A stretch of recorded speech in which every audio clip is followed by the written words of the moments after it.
Can indirect addressing streamline your programming? Say, for example, you're writing a program for an AutomationDirect BRX PLC to monitor a tank farm with 50 different tanks. Each tank is essentially identical and requires the same processing logic.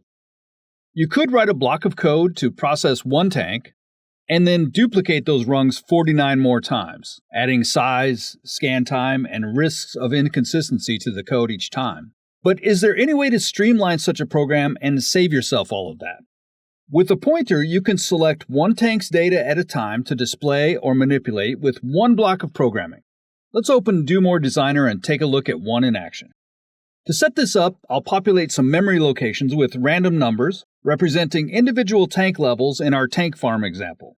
For this demonstration, I'm going to use the R data block, 32-bit real or floating point numbers, though the concept works for any data block or data type. Through a data view window, I'll fill R0 to R9, some arbitrary example registers like this. To directly access these registers, we identify the target data block, in this case the R block, and then an index within that block.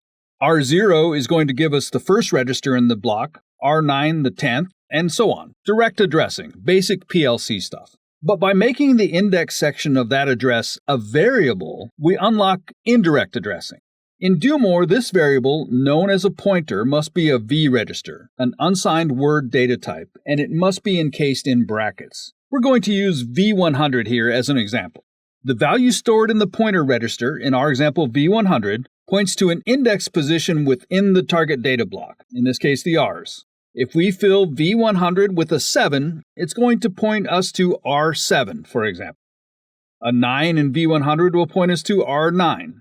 Just be sure to keep V100 within the intended range of registers. A stray value in a pointer register could lead to unintended, even negative consequences. Back to our tank farm, this value could be the level of tank 9, and your logic might check that against high-low set points or check recorded trends. What the logic will do with this value and how it will do it is beyond the scope of this video. But by changing the value of V100 through programming or, say, an HMI selection, you could execute this logic on each of the tanks without having to add a block of rungs for each tank. Beyond this tank farm example, think of pointers anytime you might be able to replace repetitive code. Shift batch reports, lookup tables, recipe handling, and more. As always, Automation Direct's tech support team is ready to answer any questions you may have. Keep your programs lean. Reduce rung count and programming time by using pointers whenever you need to duplicate operations on many different variables.